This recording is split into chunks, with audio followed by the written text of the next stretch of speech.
Okay, this is the lesson video for section 2.2 of AP Calculus BC. And what we're going to talk about today is the actual derivative function. So you might remember in the last video that we did a lot of things that involved finding a tangent slope. And I was mentioning that finding the tangent slope or the instantaneous rate of change at a point was the same thing as getting the derivative at a point. So now what we're going to look at today is not just the derivative at a point, but we're also going to look at what we call the general derivative, which is when we find the derivative function.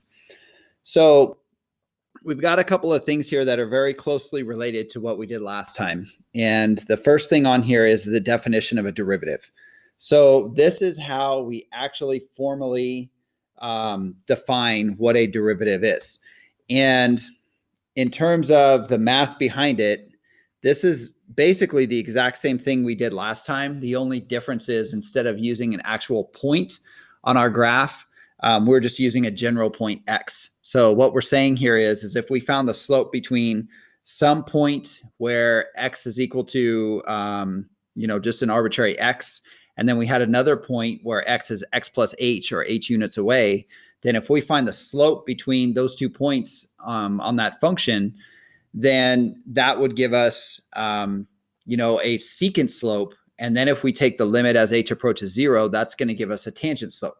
And by leaving everything in terms of x, that allows us to get a general rule to follow that is going to be the rule that you would use to get the slope at any point along that function, or the tangent slope at any point along that function, or the instantaneous rate of change, or the derivative value, whatever you want to call it. Okay, so notice how similar this is to what we talked about last time. Last time we did something that was similar to this form. Rather than using an a, they were using an x naught in the form that I gave you last time, but it was the same thing. So we've got these derivative definitions here that are side by side. The one that's at the top that I have circled in red, that is the general derivative rule. The two that are below that are the definition of a derivative at a point. So the top one would give you a function as a result. The bottom two would give you the tangent slope or the derivative value at a single point. So the one on top is much more useful because if we have the derivative function, then for any x value, we know what the slope is, or we know the instantaneous rate of change. For the two that are at the bottom, it's only going to give us information about what's happening at that particular point. Okay, so when we talk about a tangent line, we talked about that last time. The main thing is the slope of the tangent line is the same thing as the derivative. And I previewed a lot of this information last time because it was kind of, overlapping in terms of what's covered in 2.1 and 2.2. You can also see that we can call it the instantaneous rate of change. One thing that I want to point out here is all of this derivative notation. So you may or may not have seen this derivative notation before, but I just want to be really clear that all of these things mean the exact same thing. And that's where sometimes this can get a little bit tricky in that you've got so many different ways of representing the exact same information. F prime, y prime, dy dx, df dx, d dx of f of x. That means take the derivative with respect to x of whatever follows, in this case, f of x. So these two are two that we're not going to see very much in this course. The last two are really notations that we typically use more in a multivariable calculus type of setting. When you see the capital D without a subscript, that just means take the derivative with respect to whatever variable you're dependent on. And you see the D with the subscript x, that means we're going to take the x partial derivative, which in this case, since there would only be a function in terms of x, we would take the derivative with respect to x. So what I mentioned about partial derivatives, it's not anything you need to know right now. I just wanted you to be aware that all these notations mean the same thing. So in terms of which ones do you need to know moving forward, these are the ones that you're going to see in this course. Okay, so when we talk about the derivative of a function, what also starts to show up is something called differentiability. And when we talk about differentiability, that just is indicating whether or not the function has a derivative that exists at different points. So if we say a derivative is differentiable at a point, that means the derivative exists at that point. And if you look at this notation that they have here, this goes back to the notation that we used last time for the derivative at a point. This is saying if we find that limit and we evaluate it at some point, that's our tangent slope. It's also the value of the derivative at that point. If that limit exists, that means the function is differentiable at that point. So that's the mathematical definition. Another way of thinking about it is what it says down here at the bottom. So remember, the derivative is a limit. We've defined the derivative as a limit. So in order for the derivative to exist, the left hand and the right hand derivatives need to be equal. So keep that in mind. We can always look at what we call one-sided derivatives to check whether or not a function is differentiable. Okay, in addition to that, in order for the derivative to exist, the function has to be continuous. So that actually would show up if you work through the definition of a derivative and you did that at a point and it was a point where the function was not continuous, then you would find that that limit that you use to find the derivative using the definition of derivative, that limit would not exist. Okay, so keep in mind that if I tell you something's continuous, it doesn't necessarily mean that it is differentiable. So what I have here are 4 graphs. And on the 4 graphs, we've got functions that are continuous, but they have points where the function fails to be differentiable. So the first one is what we call a corner. And this would be like the absolute value of x graph. You can see at that point, think about what the one-sided derivatives would be. On the left side of that graph, the slope is -1. On the right side of the graph, the slope is 1. So as we approach x equals 0 from both the right and from the left, those two slopes are not going to match up. The 1 and the -1 are not equal, so it's not differentiable. The next one here is a cusp, and you can see that here. So same idea. This is a continuous function. However, it is not differentiable. And if I were to approach 0 from the left, you can see the slope is approaching actually -infinity. And the same thing would happen on the right. As I approach from the right, the slope is approaching -infinity. So those are values that are undefined. So technically the limit does not exist. And the derivative in that case also does not exist. So just a common function that you might see that would look like this with a cusp would be something like y is equal to x to the 2/3 power. That's where we're typically going to see something like that. Vertical tangents, you can see this next one. We've got a vertical tangent here at 0. That just means that the graph becomes completely vertical at that instant. So at x is 0 here, if I were to draw on the tangent line would be perfectly vertical. And something like this is like x to the 1/3 power, or the cube root of x, which is a graph you've seen before, but it's got a vertical tangent in it there. And then the last one is really obvious. Whenever you have a discontinuity, we know the function's not differentiable. So really we've got 4 different cases. Sometimes, depending on the resources you're going to use, sometimes you'll see these two grouped together. They'll just call them all cusps or all corners. It doesn't really make a difference. What you're looking for is that sharp change in your slope from one slope to another slope. If you see that sharp change of direction in your graph, you know it's not going to be differentiable. Okay, so just some vocabulary here. If I tell you a function is differentiable at a point, that means the derivative exists at that point. So that's this part right here. So remember, when I say it's differentiable at a point, that means it exists at that point. Typically, what we're going to see is a function is differentiable like here, like on some interval, or maybe from some point to infinity. So that's indicating that the derivative exists everywhere within that interval. Okay, so let's talk a little bit about a few examples here. So it says, consider this function absolute value of x. Where is it differentiable? Well, we just saw that graph above, right? So that was the absolute value of x graph. This would be differentiable everywhere except where x is equal to 0. So looking at that graph again, you can see that to the right of 0, the slope was 1. To the left of 0, the slope was -1. It's linear. That's totally fine to be linear. That's differentiable. We have a slope that's defined. The problem that we have is at 0. So if I were going to say, where is this differentiable? Well, it would be differentiable from -infinity up to 0, and then from 0 to infinity.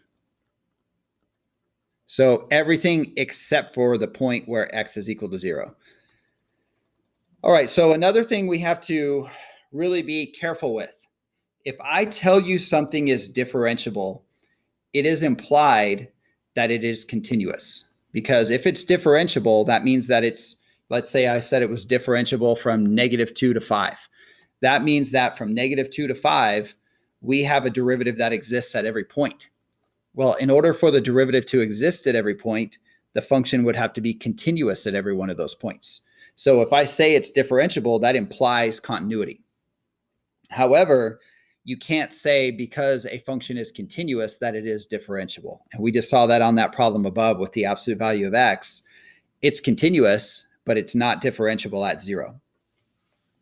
Okay, so as a general rule, if I tell you a function is differentiable, that's implying that it is continuous, which then that's implying that the limit exists everywhere in that interval as well. Because remember, for continuity, the function value has to equal the limit value. So if it's continuous, there has to be a limit value existing everywhere within that interval. Okay, so we have this graph here of the greatest integer function. We worked with this a little bit on that warm-up. So if you notice here, on each one of these, let me do this in a different color so you can see it a little better. On each one of these steps in this graph, the function would be differentiable within those intervals. So for example, from -2 to -1, within, on the open interval, meaning not including the endpoints, it's differentiable, has a slope of 0. Same thing from -1 to 0, and from 0 to 1, and so on. But everywhere we have those jump discontinuities, that is not going to be a differentiable function. So again, it's all dependent on a couple of things. We're looking at our left-hand limit and our right-hand limit, and we're also looking at, is the function continuous? Okay, so another thing we need to talk about here is the derivative at an endpoint.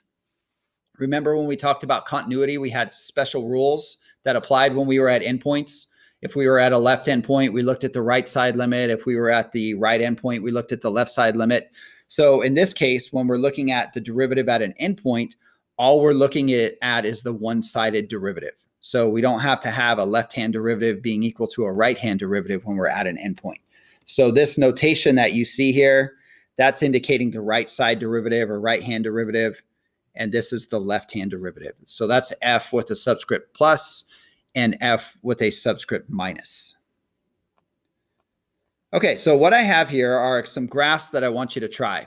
And the intent here is to try to match the derivative graph with the function graph. And you can see the ones on the left are the derivatives and the ones on the right are the original functions. So I want you to pause the video and then I want you to try to match those up. Okay, so let's go through the results that you should have found here. So for this first one, in the functions, I'm looking at this one. So for the first one, we've got a parabola here. So there's a couple ways to do these types of problems. And if you don't know derivative rules, then you're probably going to have to go through and do this, sort of the harder way, which is, okay, this is a function that's decreasing and then it's increasing. So I should see a negative slope to the left of 0 and a positive slope to the right of 0. The only one that has that behavior would be this one. When I look at the graph of the derivative, I'm just looking at the y values. If the y values are negative, that means my function is decreasing. So notice here, we've got negative y values. Here, the function's decreasing. Here I have positive y values. Here, the function's increasing. So I know those two match up based on that behavior. The other thing that I can do here is I can actually go through and I can think about this as, okay, this is a quadratic function, which is a degree 2. When I take a derivative, the degree is going to decrease by 1. So I know it's going to be a linear function for a derivative. So again, if you know your derivative rules, these are pretty straightforward. If you don't, then you've really got to focus on what's happening graphically. Okay, so let's look at the second one, which kind of looks like a cubic function. So this graph here, I'm looking at F2. You can see that cubic shape, but in terms of what's happening with the graph, it's increasing from -infinity to 0 on the x-axis. And then from 0 to infinity, it's also increasing. So I should see a slope that's positive And then it looks like at 0, I have a horizontal tangent, and then the slope's positive again. So the only one that has that behavior is this one over here. This would be A, because I see this region of the graph has got positive slopes. This region of the graph has positive slopes. Here I'm looking at positive y values and an increasing function. Okay, so that's how you're going to look at those. For the last two, sort of the same idea again. If I look at F3 or function 3, you can see for this one, it might be easier maybe to match up the 0 slopes. So I'm going to mark where all the 0 slopes are, the 0 tangent slopes. So see where all the zeros are. And another thing I can do is I can look at the derivative graph and say, okay, where does the derivative graph have all the same 0 values? And if you notice here, there's one here, here, here, here, and here. So this is definitely going to be graph D. Just from the 0 slopes, I can see those match up. And then the last one, obviously by process of elimination, I know this is C. But if you did the same thing with the 0 slopes and the increasing, decreasing, you can see that we've got 0 slopes here, here, and here. Whoops, my second point's a little messy. There and there. And then same 3 0 slopes on this graph over here. We've got this one, and this one here. And then you can also look at the increasing or decreasing if you need to from there. So matching those up is not too difficult. In your assignment, you've got several questions like that. One thing you might want to practice a little bit, because it's not really very easy to do within an online homework system, is you might want to practice just sketching the graph of the derivative of a function so that you're understanding those relationships. Especially if you've never seen derivatives before, it's a good idea to try to sketch. You know, if I have a cubic function, what is the derivative going to look like? If I have, you know, maybe a sinusoidal function like F3, what is the derivative going to look like? Okay, so let's move on. The last thing I have here are just a couple of examples. So these are old AP exam questions. And the whole point of these questions is not actually to work out these limits the long way. For those of you that don't know derivative rules, to get the answer, you're going to have to work them out the long way right now. But what I really want you to do on these questions, more than getting the answer, is I want you to try to figure out, based on the form that it's in, what is the function that we're looking at and what derivative are we trying to find? Because both of these are in the form of the definition of a derivative. So I want you to take a couple of minutes. I want you to pause the video, and then I want you to go through and try to answer the questions. And when you're done, you can unpause it and I'll go through them.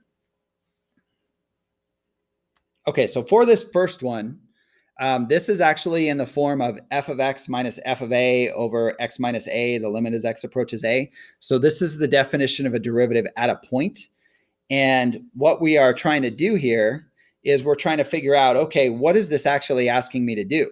Well, this is telling me that f of x is equal to the square root of x. And so really what this limit is doing is it's finding f prime of a, and it's basically asking me, what is f prime of a? Well, if you know your derivative rules, you could do it that way. If you don't, you're going to need to multiply by the conjugate and work the whole thing out. And you would find that you end up with answer choice A, 1 over 2 root a. Okay, but the most important part is right here.